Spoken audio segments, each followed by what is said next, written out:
real quick about the stimulus negotiations. Where do things stand right now? And the president's going to draw a red line when it comes to a payroll tax? So the president would like a payroll tax. He's made that very clear.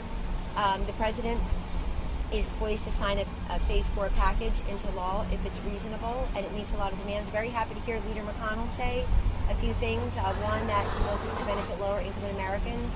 And two, you have many Republicans and Democrats up on Capitol Hill agreeing that we have to have more money for education funding. Now, if we do that, we should take a very strong look at the White House's proposal for emergency relief for these schools and also education freedom scholarships, because that disproportionately helps our lower income communities, where we've got about 5 million kids across this country who are in non-public schools roughly, and many of those parents have no certainty right now whether those kids are going to be able to go back to school because they may not be able to afford it. They lost their jobs too. They're not in jobs that could be where they can telecommute, etc.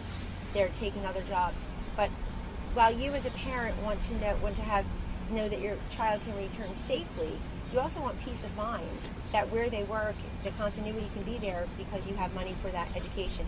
So 10%, we're looking at 10% of the money pretty much going to non-public schools, education freedom scholarships.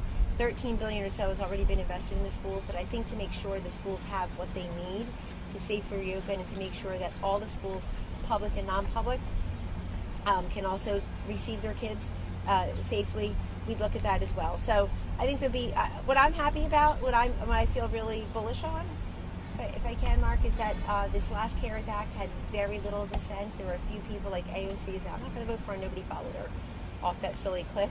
So you had overwhelmingly bipartisan, bicameral support, and we would expect if the pieces are in there, we'd have it again. I hope the Democrats, who don't seem to show up for work very often, I guess they're at home, but whatever they're doing these days, I hope they're really sharpening up the pieces of this package, and that it will benefit low-income Americans.